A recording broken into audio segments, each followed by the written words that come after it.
Jeśli mielibyśmy się zabawić w takie political fiction, to mogę powiedzieć każdy, tylko nie Nawrocki. Cześć, witam Was w kolejnym dniu. Moi drodzy, dzisiaj też raczej króciutki materiał, chociaż no jak wiecie, mam sporo tego, żeby to wszystko omawiać. Dzisiaj o tym niezależnym niby kandydacie i jego dwóch popisowych numerach, jakie dzisiaj odwalił, dzisiaj i wczoraj w nocy w sumie. Także no mógłbym o wiele więcej mówić, no ale no nie chcę tutaj Was zasypywać, zanudzać. Także dzisiaj dwa temaciki na temat tego obywatela. No ale zanim zacznę, standardowo chciałbym bardzo podziękować Stanisławowi Rzet. No nie wiem, czy mogę nazwisko powiedzieć, także Stanisław Rzet. Pewnie będziesz się skapniesz. Bardzo Ci dziękuję za postawienie mi kawki na supi. Wielkie dzięki, bardzo to doceniam. Jeszcze raz ogromnie Ci dziękuję. No, a wracając do tego, pożal się Boże, kandydata niezależnego, decyzji prezesa Nawrockiego. Tak powiedziałem Wam, dzisiaj poruszę dwa tematy, no, gdzie pokazał, znaczy on często pokazuje swoje oblicze, no ale tutaj pokazał je no, wyjątkowo dosadnie. I powiem Wam, że no, każdy myślący człowiek zastanowiłby się dwa razy, zanim by pomyślał, żeby oddać na takiego człowieka głos. Już dzisiaj wiedzą, że to jest kandydat, nasz kandydat, innego nie ma. W całym kraju ponownie wybuchły protesty po opublikowaniu wyroku Trybunału Konstytucyjnego w sprawie aborcji. Ponad 360 tysięcy mieszkańców Azji i Afryki dostało polskie wizy. Przedsięwzięcia zarządzane lub współprowadzone przez ojca Rydzyka dostały przez ostatnie 8 lat 383 miliony złotych. Najnowsze dane GUS pokazują, że w lutym inflacja wyniosła 18,4%. Razem wykorzystajmy tę wielką szansę, jaką stwarza Europejski Zielony Ład. Tęskniliście? 1 czerwca zatrzymaj powrót Kaczyńskiego. Moi drodzy, i pierwszy temat. Jak wiecie, pisowcy niby murem za mundurem, szacunek dla polskiego munduru, znamy wszyscy te hasła, te można powiedzieć puste frazesy z ust pisowców. No i tutaj reguła potwierdza wyjątek. Ktoś zapomniał zabrać Nawrockiemu telefonu na noc i no tak to się skończyło, jak się skończyło. Dzisiaj Wam o tym opowiem. Ale zanim przejdę do szczegółów, chciałem Wam powiedzieć, że kiedyś takie błędy no, popełniali z Korwinem-Mikke. No, oczywiście sztab Nawrockiego pudruje faceta codziennie niewyobrażalną ilością kitu, a on się w środku nocy odpala i łapie za klawiaturę telefonu. No. Powiem Wam, że Nawrocki razem z Antonim Macierewiczem w roli ministra obrony narodowej będą zwyczajnie niebezpieczni dla zdrowia i życia Polaków, niebezpieczni dla całej Polski. A o czym ja mówię? Generalnie rzecz ujmując, jakby na to nie popatrzeć, to jest mega wstyd, że kandydat na urząd prezydenta Polski to bardziej dres z osiedla niż poważny polityk. Oczywiście sztab Nawrockiego czy cała ta armia pisowskich troli chce zrobić z tego zaletę i pokazać silnego faceta. No ale jakby się nie starali, to nadal są bajki dla naiwnych. A teraz, moi drodzy, konkrety. Generał, pisany cyrylicą, tak właśnie się obraża polskiego generała Pytla przez Alfonsa Sutenera, lichwiarza, łajdaka, kombinatora, batyra, nie wiem, mógłbym dłużej wymieniać. O co tu chodzi? Ruska Wuda. Zaraz dowiecie się, o co chodzi, bo nie wiem, czy wszyscy słyszeliście. Jeszcze nie jest prezydentem, a już rozkazuje polskiemu generałowi. Do szeregu, towarzyszu Pytel. Tak właśnie kandydat na prezydenta, który chce być prezydentem, podchodzi i traktuje polskiego generała, polski mundur generalski. Bo właśnie tym słowem obraził polski mundur, a wręcz pohańbił i utopił w sowieckim szambie. Tak, właśnie ten kandydat pisowski na prezydenta. Taka szumowina kibolska spółświadka sutenerskiego, bandyckiego, takie nic rozkazuje polskiemu generałowi. A co będzie, jak będzie prezydentem? Moi drodzy, Alfons pisze cyrylicą generał do polskiego generała. I tutaj zastanawiam się, czy to nic potrafi stawiać w ogóle jakieś polskie litery.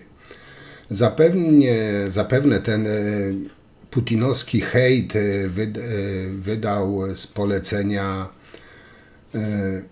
byłego ministra obrony Macierewicza, któremu generał Pytel nie dał się złamać. W pierwszym dniu złożył rezygnację z szefa polskiego kontrwywiadu. Nie pozwolił sobie, aby partner Macierewicza z nieogolonymi nogami, Misiewicz, wydawał mu rozkazy. Zresztą, jak wiecie, ten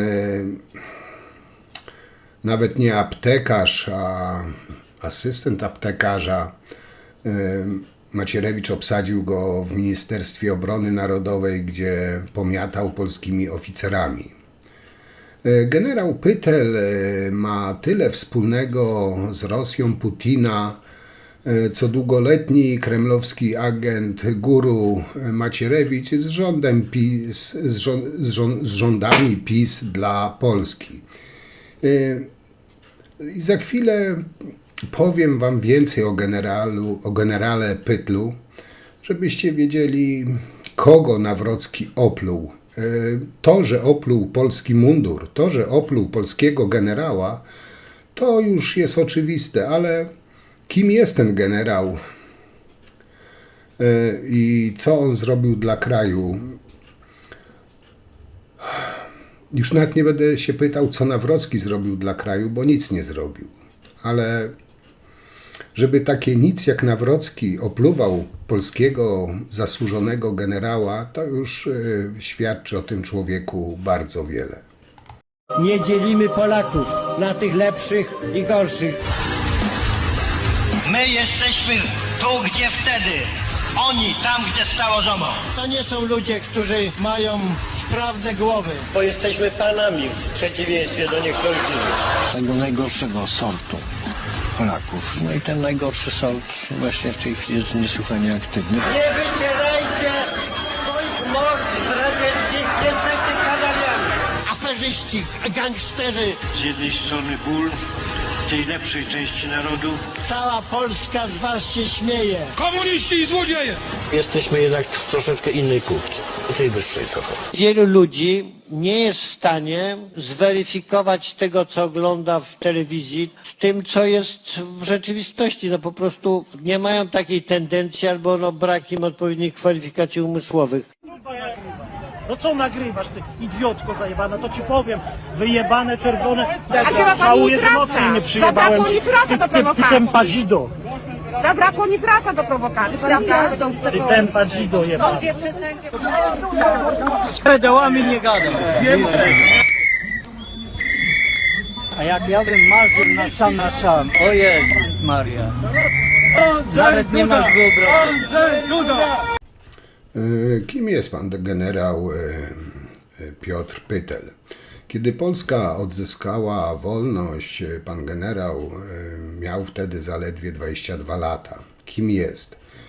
Piotr Pytel urodził się 4 kwietnia 1967 roku w Krakowie. Polski oficer służb specjalnych, generał Brygady Wojska Polskiego w latach 2014-2015, szef służby kontrwywiadu wojskowego. Po objęciu władzy przez pisowską mafię w 2015 roku Macierewicz powiedział generałowi tak: przecież jest pan inteligentnym człowiekiem.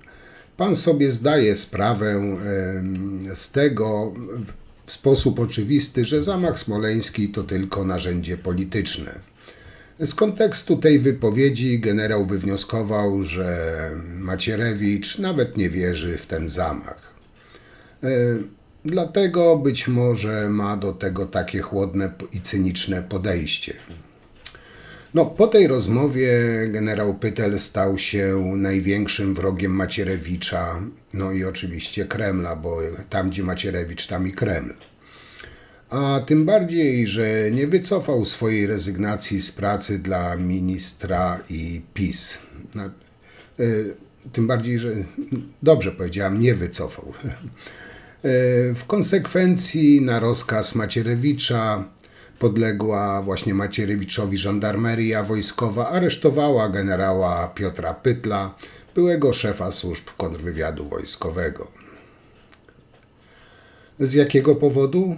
W sprawie generała toczy się śledztwo dotyczące, jak to określił minister obrony narodowej, nielegalnego współdziałania z FSB, czyli rosyjskimi służbami. No, powiem wam, to tylko mógł pisowiec wymyślić. Sługus Kremla Macierewicz oskarża polskiego generała o współdziałania z FSB. No powiedzcie, czy może być większe skurwysyństwo? Znaczy, znając pisowców, owszem, tak. Dzisiaj takie gówno, nic, Alfons śmie pisać cyrylicą do generała Wojska Polskiego, który miał dostęp do najbardziej tajnych dokumentów NATO. Powiem wam tak, no bo ja już się zaczynam nakręcać, ale wyhamuję się.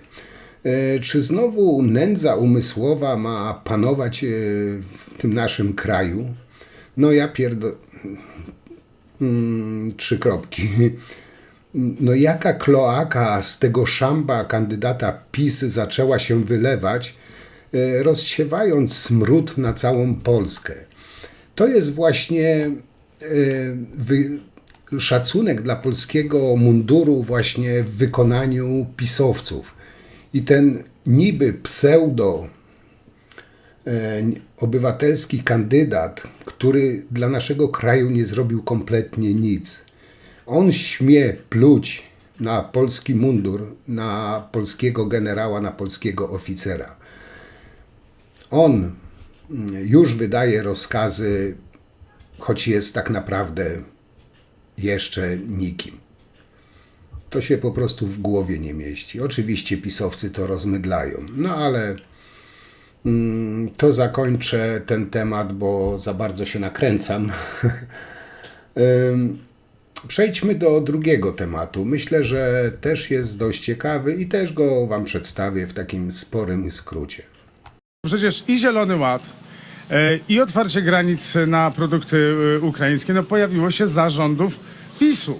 Przecież za rządów środowiska, które teraz tutaj kandydata wspiera. Wtedy protestowaliście, a teraz popieracie kandydata tego właśnie środowiska. Więc prosiłbym o komentarz obu panów. To ja się odniosę pierwszy. Tak, popieramy tego pana, tylko że pana Karola Nawrockiego jako kandydata, niezależnego kandydata, który, tak jak wspomniałem, jest za tym, aby była i religia w szkołach, i nie mordowano dzieci, te wszystkie wartości, o których tutaj mówimy. Ale trzeba powiedzieć, że jako Solidarność doprowadziliśmy do tego, że pan Kowalczyk stracił stanowisko przez protesty. Także tutaj PiS oczywiście nie jest święty, dlatego te protesty były. I PiS też blokował granice, pomagał zablokować granice. Także tutaj nie można powiedzieć, że jako Solidarność, jako rolnicy popieraliśmy PiS. Ja, panie redaktorze, przypomnę, że jestem kandydatem obywatelskim, jestem kandydatem bezpartyjnym, kandydatem z dumą popieranym przez Prawo i Sprawiedliwość. Regularnie dziękuję Prawu i Sprawiedliwości. Moi drodzy, ten kolejny temat to jest spotkanie u Mentzena. Jak wiecie, Mentzen nie jest moją bajką, w większości go nie popieram, też go krytykuję, ale nie wiem, jak tam Trzaskowski wypadnie, pewnie w sobotę się dowiemy, ale to, co Nawrocki odwalił tam, no powiem wam, żenada, po prostu żenada. I każdy, kto zechciałby zobaczyć, jaki nie powinien być prezydent, niech obejrzy całą tą rozmowę Mentzena z Nawrockim. Gość totalnie i kompletnie zgruzowany. Mentzen pomiatał Nawrockim jak szmatą. Nawrocki z kolei totalnie zgruzował PiS. Zrobił to, by dostać te parę procent poparcia. Byle tylko połaszczyć się przed rozmówcą. Nawrocki to jest człowiek tak solidnie pozbawiony honoru, sprzeda wszystko, dosłownie wszystko, nie wliczając w to też, wliczając w to oczywiście też Polskę. O czym ja mówię? Zresztą może wam zaraz tu kawałeczek, fragment wrzucę tego, ale tak, według Nawrockiego i to wszystko powiem wam tylko po to, żeby zdobyć te parę procent poparcia, więc tutaj Nawrocki pokazał, że jest gość pozbawiony jakiegokolwiek kręgosłupa moralnego. Czyli tak, Polski Ład Morawieckiego był błędem. Polityka covidowa PiS-u była błędem. Piątka dla zwierząt była błędem. A to tylko niektóre z wymienionych rzeczy, które Nawrocki przytaknął Mentzenowi, żeby tylko łaskawie Mentzen na niego spojrzał i zdobyć te kilka procent poparcia wyborców Mentzena. No, facet, tak jak powiedziałem, bez jakiegokolwiek kręgosłupa moralnego. Pytanie. Wprowadzenie Nowego Ładu przez Mateusza Morawieckiego było błędem, tak czy nie? Tak. Kaczyński pomylił się, twierdząc, że odrzucenie Europejskiego Zielonego Ładu oznaczałoby ustawienie się na marginesie. To plan, w który warto uczestniczyć. Zielony Ład jest zły. Czyli pomylił się. Zielony Ład jest zły, trzeba go odrzucić. Tak. Czyli Kaczyński nie miał racji. W kwestii Zielonego Ładu nie, w wielu innych pewnie tak. Oczywiście. Jeśli pan czyta cytaty, no ja się odnoszę do cytatów, tak. Nie znam ich prawdziwości, odnoszę się do tego, co pan doktor czyta. To są prawdziwe, nie jesteśmy w TVN-ie. Znaczy, widzimy się w TVN-ie, ale nie TVN to organizuje. Dobrą decyzją rządu PiS-u było przyjęcie 366 000 islamskich i afrykańskich imigrantów w latach 2018-2022. Przyjęcie islamskich imigrantów jest zawsze złe. Czyli to było złe. Świetnie. Dalej. No ale mam też coś dla tych, którzy nie mają czasu lub ochoty obejrzeć trwającej blisko 90 minut rozmowy Nawrockiego z Mentzenem. I tutaj wam przytoczę kilka cytatów z wypowiedzi tego obywatelskiego kandydata na prezydenta RP. No oczywiście tych, które szczególnie zapadły mi w pamięć, no i jak to zaraz będą zwolennicy, sympatycy Alfonsa mówić, wyrwanych z głębokiego kontekstu. A więc tak, o sporcie. Ustawki są formą atrakcji sportowej. O ekonomii. Drożyzna cen jest zła. O polityce zagranicznej. Nie poleciałem do USA, aby zrobić sobie fotkę z Trumpem, ale aby wchodzić w rolę prezydenta. O broni. Mam dostęp do broni osobistej z powodu zagrożenia przez Rosję. O polityce historycznej. Przed 2015 roku braliśmy odpowiedzialność za wybuch II wojny światowej. O wrażliwości. Jestem otwarty na różne wrażliwości. O drugiej turze tych, nazwijmy to, igrzysk prezydenckich. To będą najważniejsze wybory po 1989 roku. No i co też jest bardzo ważne, istotne, niżej, znaczy wam przedstawię zaraz pamiątkowe zdjęcie obu panów po podpisaniu cyrografu podsuniętego przez Mentzena, nazwanego nie przez przypadek deklaracją toruńską. Także to jest to mniej więcej to, moi drodzy, no macie czas, ochotę, obejrzyjcie całość. Myślę, że warto patrzeć, jak Nawrocki płaszczył się przed Mentzenem. No to z jednej strony był i piękny, a zarazem bardzo żenujący widok. No ale mało tego, moi kochani, Nawrocki wypadł u Mentzena tak dobrze, że aż go Republika zdjęła w trakcie wywiadu z anteny. No powiem wam, pełen sukces. No nic, tylko pogratulować, ale wrzucę wam jeszcze jeden fragmencik króciutki, tak dla zachęty, jak Mentzen pomiata Nawrockim. No, tak jak powiedziałam, Mentzen nie jest z mojej bajki i nigdy nie będzie, ale no tutaj Mentzenowi muszę przyklasnąć. Muszę powiedzieć, że jest pan niesamowity, bo pan się cofał po 2 minutach z deklaracji, którą przed chwilą pan złożył. Dla mnie podwyższanie podatków jest rzeczą, pod którą nie będę się podpisywał jako przyszły prezydent. Czyli podpisałby pan ustawę wprowadzającą kataster, załóżmy od 10-15 Nie wiem też, to jest... Pan nie wie, przed chwilą powiedział, że nie zgodzi się pan na żaden temat.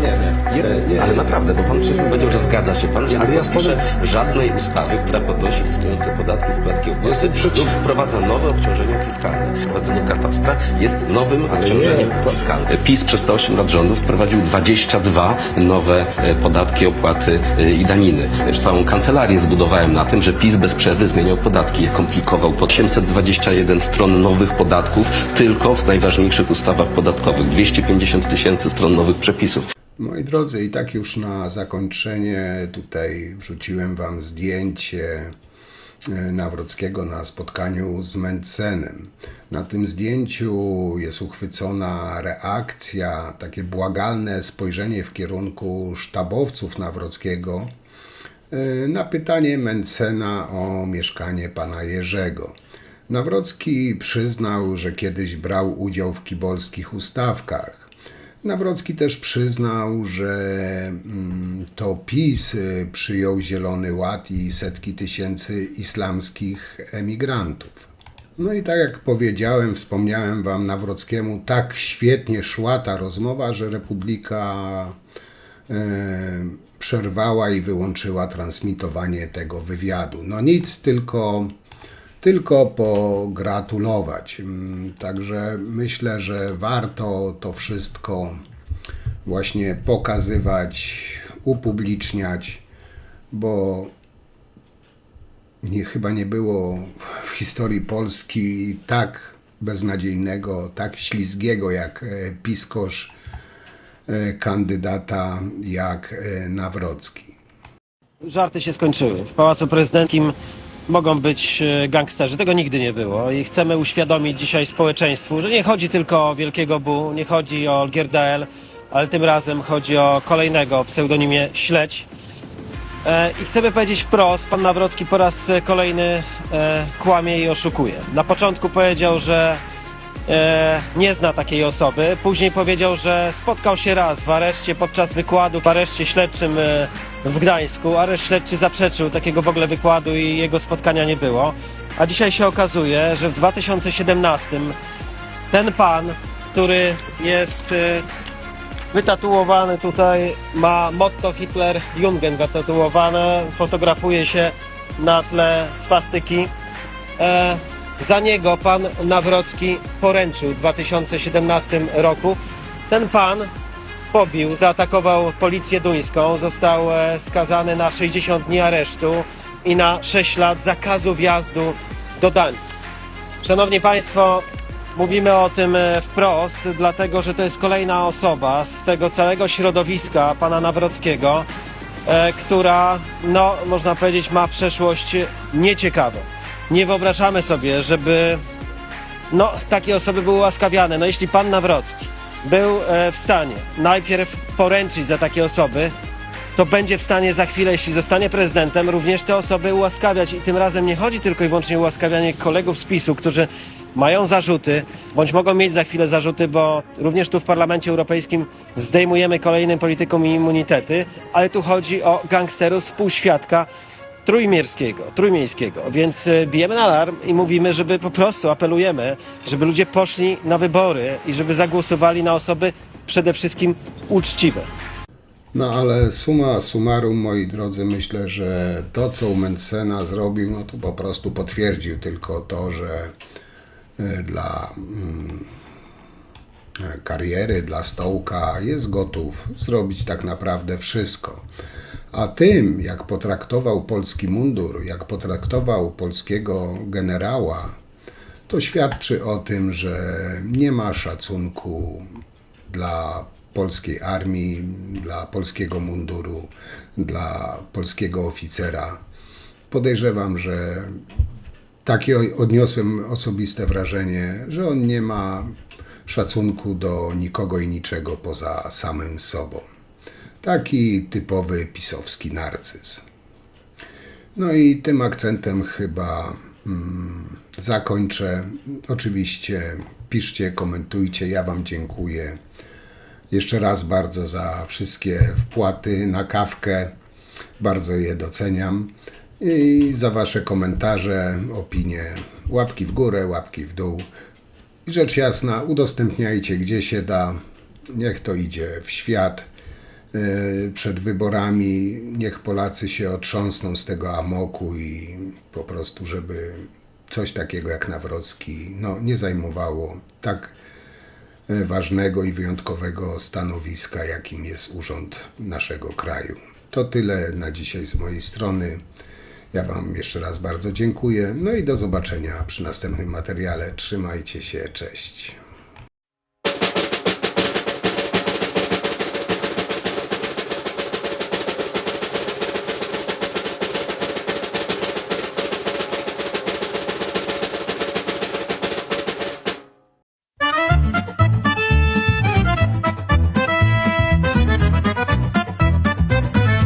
Bo ten wasz Karol to kawał zbója. Już od dziecka nikt nie lubił tego ciula. Jak tylko dorósł, na baby chodził, a potem nawet je z burdelu woził. Bo ten wasz Karol był też Alfonsem, choć własna matka myślała, że jest gołowąsem. Poznał skinheadów, złych ludzi masę i wiele razy ruszał z nimi w trasę. Bo ten wasz Karol to kawał zbója, kocha mamonę i VAT ma od chuja. On ludzi niszczy i nienawidzi, a biednymi to się wręcz brzydzi. A teraz marzy, by być prezydentem. Jakby się mu udało, to by było ruskim przekrętem. Bo ten wasz Karol to kawał zbója i tylko Putin lubi tego.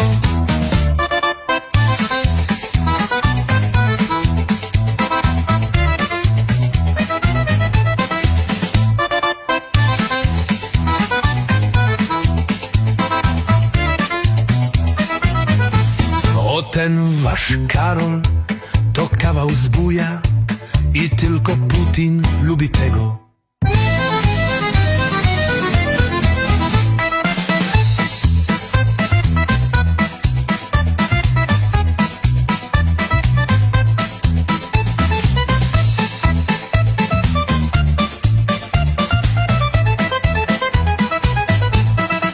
Bo ten wasz Karol to kawał zbója i tylko Putin lubi tego. Bo ten wasz Karol to kawał zbója i tylko Putin lubi tego.